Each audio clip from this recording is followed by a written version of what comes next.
I think this could also be weird because when you're used to, if Dennis Schroder can't go, for Russ to start out, again, he played 27 minutes a night with the Nuggets. So if Dennis can't go and he's used to starting, I do wonder how that will go over once Dennis comes back. Now, if you lose those games, then it doesn't really matter. But let's say they beat the Suns, who aren't very good, and they're injured too. Let's say Dennis Schroder can't go. They beat the Suns. They beat the Jazz. I don't want to be having this conversation like Brock Purdy, Mac Jones already, but I think at the very least, Russ would have been put in a position where, hey, we got to find Russ minutes. We've obviously been winning with Russ. This is how it could easily play out, Kyle. Dennis can't go. Russ comes in.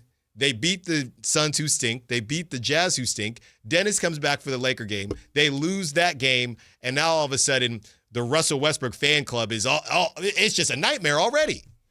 I wouldn't be too worried about that, if only because I feel like the role's been pretty clearly established, right?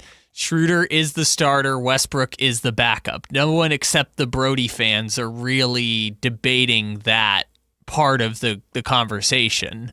Also, they're getting paid as such, right? If they really wanted Westbrook to come in and start, they probably would have paid him the $14 million, and Dennis Schroder, not saying the league minimum, but Dennis Schroder would have gotten a different looking contract too.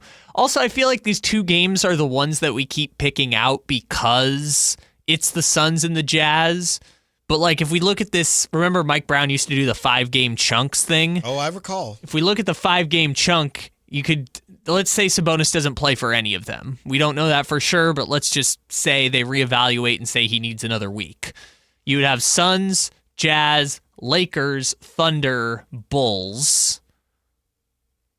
I feel like that Suns game is kind of the third one you would say in the group, right? Because most people assume Bucks you're probably going to lose. I'm sorry, Bulls, Bucks is the next game. Bulls, you hope they're going to win. Jazz, you hope they're going to win. Thunder, you assume they're probably going to lose.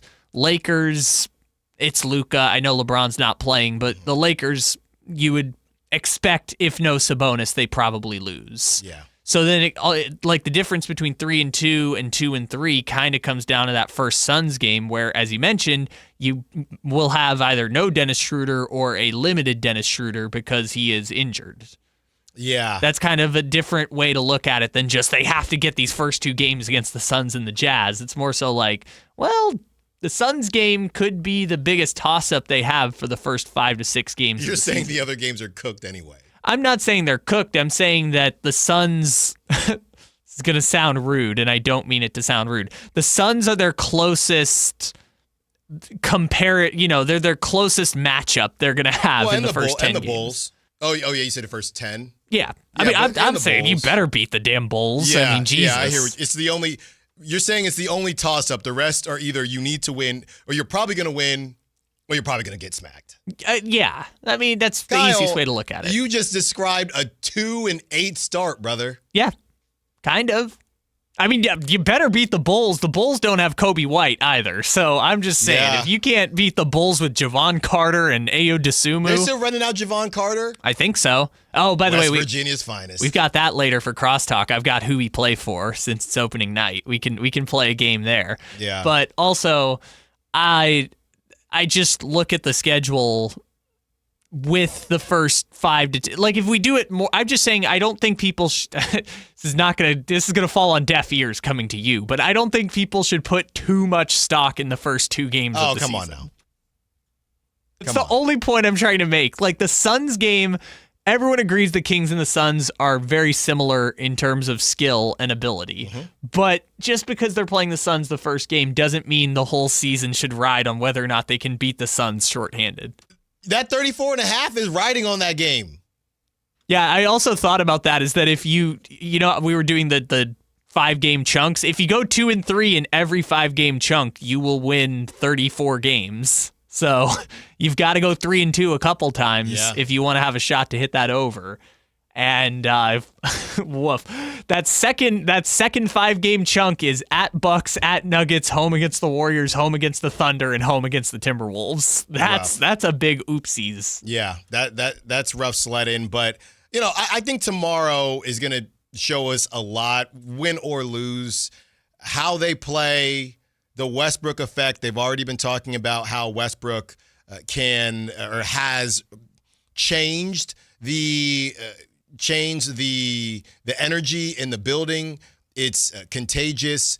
And, I think Malik had even brought up just having another him out there, but even just on another level as far as Westbrook is concerned.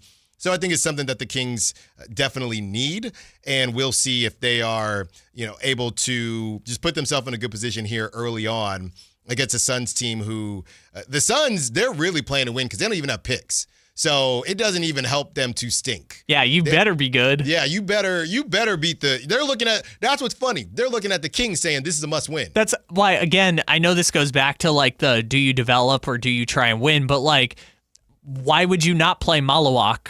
What are you doing playing Nick Richards and Mark Williams over Malawak at this point? Well, Mark Williams is young.